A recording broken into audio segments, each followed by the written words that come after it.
Hello and welcome back. Sean here, Mountains Garage. Early morning on a Friday in the state of Maine. I'm impressed today and I wanted to share with you a small miracle that happened. If you watched the last video on timing covers for my 377 small block, out of the four that I had, the only one I deemed worth using was a fallout shelter style. For a tin cover, this would have been okay. Still potentially flexible, but not bad enough. This is actually a pretty pricey timing cover if you shop for it under comp cams. More than the Mylodon, $14,805. And so far, and I've been handling it for a day now, completely impressed. For a couple reasons. It has an area for the button to hit. I was able to continue to cut down the button that I started, the nylon one, slowly creeping up on, I'm sure there's more scientific ways, but I just keep putting the button back in. I have the gasket hung on a couple studs, and I get to where I just had zero. The camshaft wouldn't move, but the cover would meet the block. And then I just polished off a few thousandths just now. I haven't even tried it yet, because while everything was here on the bench, I wanted to show it to you. So, it has this. It's beautiful cast aluminum, nothing fancy. I actually prefer the raw, but it's polished here. Kind of weird how they machined it, but hey, it's behind the water pump. And it's kind of cool looking. It has the recess for the seal, to make the seal stop. You know, that was important to me. A lot of them just go straight through. Probably okay, but I don't like it. What I hadn't thought of, I know in the past, every aluminum timing cover that I've used, you have to do something to make the timing pointer fit. They already handled that. They machined out a flat area for your timing pointer. And they gave you the hardware, they gave you some shorter bolts to handle that. It came with the hardware. What a pleasant surprise. Now, it's black oxide, but that's okay because I clear coat everything anyway. I don't want to look down first time the engine gets wet and have every head of my bolts rusted. So along with the water pump's brand new. I'm just going to clear coat it so it has that new look. It actually matches the block, which is new cast paint. So far, completely impressed. A few people had suggested the comp cams cover that I mentioned in the last video that has the adjustable button and the removable cover. I don't want either of those features. Their adjustable button is a small bearing. And again, this is going to be hopefully a high mileage street engine. I didn't want too many tiny little bearings that I got to worry about. Bad enough on the roller rockers and the roller lifters I have bearings. So I suppose one more is not a big deal, but if you can eliminate it, and the nylon's a nice piece, the cam button, so I think that's a good idea. There's no question, I don't believe this is ever going to flex. It's stout. It's a nice piece. So impressed, I've already ordered one for the 421. And initially I'd seen them around $140 to $50 range. I found that they're available for $109 just about everywhere if you hunt for it. The first ones that popped up were $150, but like anything else, you got to do a little bit of shopping. I think the short water pump's going to fit. They even say fit short water pumps with minor caution, whatever that means. So you probably have to check for fit. I think I might have to shorten 2 of the bolts on it. Worst case scenario, I did pick up some 1/8 water pump spacers. And it comes with enough gaskets to put it on there. And they're a nice looking piece. And I guess if you glue it all together, which you know I'm against, but water pump isn't something you should have off very often. So none of this stuff is, I guess. So I am in hopes, one way or the other, I'm going to put the water pump on the short water pump for the 56 Chevy. And only worst case scenario, have to deal with a 1/8 misalignment. And I don't know how my pulleys would have lined up anyway, so that is for future Sean problems to figure out. I have dug out my collection of timing pointers. It's a pretty interesting array. This pile are all at 12 degrees before top dead center. This one goes 16 degrees before top dead center. This is an adjustable one. Goes to 16 degrees, fits 6, 7, and 8-inch balances. That means it fits the first two probably not very well, and hopefully the third one. I have an 8-inch balancer, so. And this also is a straight 8-inch balancer, I believe. Yep, V8 Chevy small block 8-inch balancer. The important thing to do before you put the cylinder head on for the final time is to use a dial indicator, find true top dead center, and make sure that 0 is actually 0. That's when the adjustable one comes in handy. It doesn't really matter as long as if your balancer is degreed, all you need here is true 0. The other numbers really don't do any good because you can read it on the balancer when you go to set the timing or look at the timing. So. And when assembling an engine like this, I don't know if a gasket kit that would meet all your needs actually exists. I wanted a one-piece oil pan gasket. My head gaskets are kind of specific, being a 400 with a 4155 bore. So you buy those individually or a la carte, I guess it goes.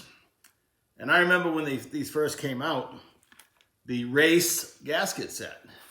R-A-C-E with periods in between. I was thinking about race gaskets, right? No. Remainder to assemble complete engine. Offered by Felpro. I've already stole the rear main seal out of it, but it gives you the timing cover seal, the gasket, water pump, fuel pump, thermostat housing, all the small things that you'd have to source in other kits. So the race gasket set covers all that. Looking ahead to when I finally get the camshaft installed, which I got some work to do there, so I'm not quite there yet, but on the front of the camshaft, I'm going to run a fuel pump push rod. The 377 has a cast core cam, say that 10 times, so I can just run a traditional steel push rod for the fuel pump, no problem. The 421 has a billet cam core. You can just tell by looking at it. It's smooth, kind of yellowy orange. It doesn't look normal where a cast core has a lot of pores in it. So it looks like a piece of cast iron. That required several options you can buy. You can't run the steel on steel. That's not going to work. You can have a brass tipped one, but longevity potentially questionable. Kind of like your brass distributor gear, same deal. When I drive the distributor, I need a brass gear or a melanized gear or a composite gear. So composite being the most expensive, hopefully the best, right? So I already bought a composite push rod. This thing weighs about what the package weighs. It's a Howard's cam, 94475, but it fits all Chevy V8s, and it'll run on my billet cam no problem. For a fuel pump, in both cases, I bought 2 of these. It's a Carter M4891. People always ask for part numbers, so. I like that it's indexable. You can turn this any way you want it, even though it comes probably in the most popular spot. It has pipe fittings, so I can put A in fittings and run all my lines that way. It is the highest pressure pump you can get before you need a mechanical regulator. It says it's regulated at 8 PSI. I prefer 7.5, but Carter knows what they're doing. If they say 8 PSI is fine, it probably is. Much more than that, and you could potentially flood the carburetors, open up the needle and seat. That's why you need a regulator at more than about 8 pounds. But if I'm setting up an electric pump, I set them at 7.5, especially if I have dual carburetors, that's extra bowls. You don't need more pressure. Pressure isn't volume. Whole nother story. So this is what I'm going to use for fuel pump. And with the appropriate push rod. These are also pretty reasonably priced, which isn't so bad. And in an emergency on the side of the road, you could make any stock Chevy pump work. There's nothing trick about this end of it. I'm just reading the box, and Carter's been making carburetors for over 100 years. And that I believe.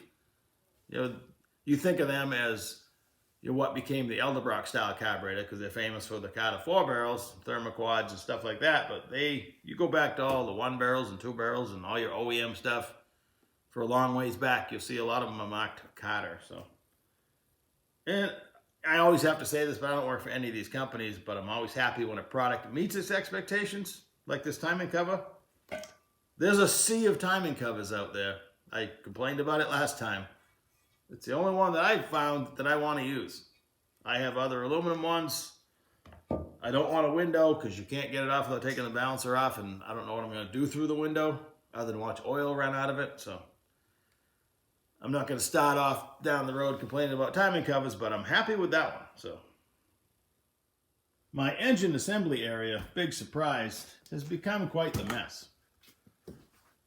377's, the short block's complete. I'm just working on the cam button and whatnot. I've been working on the 421. I did get, if you watch the video where I messed up the front cam bearing, I got 2 more boxes.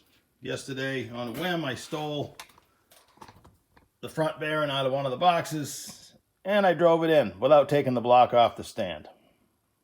I was thinking about all the times I've done it without having to worry about it, and instead of using the long cam bearing tool like I typically do, I put a bigger driver on my short handle.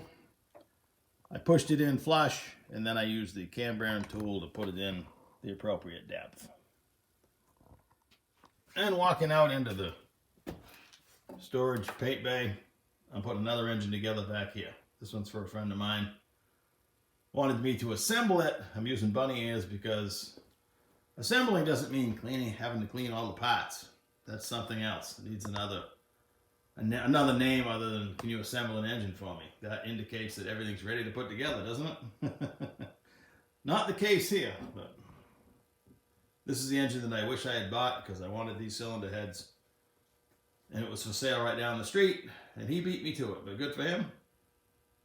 It had a spun rod bearing, so he bought another crankshaft and had it rebalanced, and now we're jamming it together. Well, I am.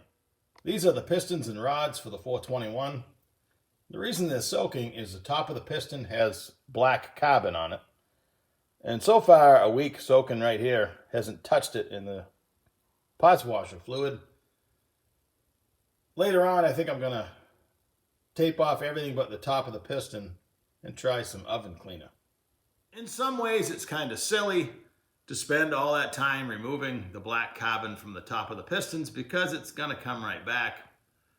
But in the 421's case, I want to do some measuring. The engine you saw in the back room, that's just going right back together. Clean, but not that clean. I'm not going to clean the carbon off the top of those pistons.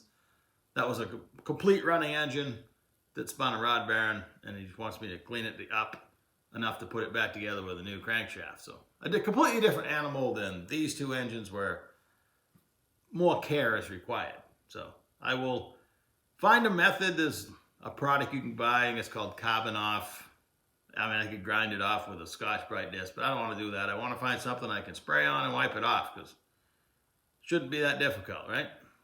But I believe oven cleaner is the story, but I don't want to ruin the aluminum pistons. That's why I'm going to tape off the ring lands and everything else. That's to be determined in a future episode if I was successful. But one way or another, they're going to go in shiny. So enjoy your Friday. It's still pretty early. I should probably think about breakfast before my stomach starts growling again on camera, because that happens a lot. Seems to be when I'm shooting a video, I'm hungry at the same time. So have a great day. Talk to you in a couple.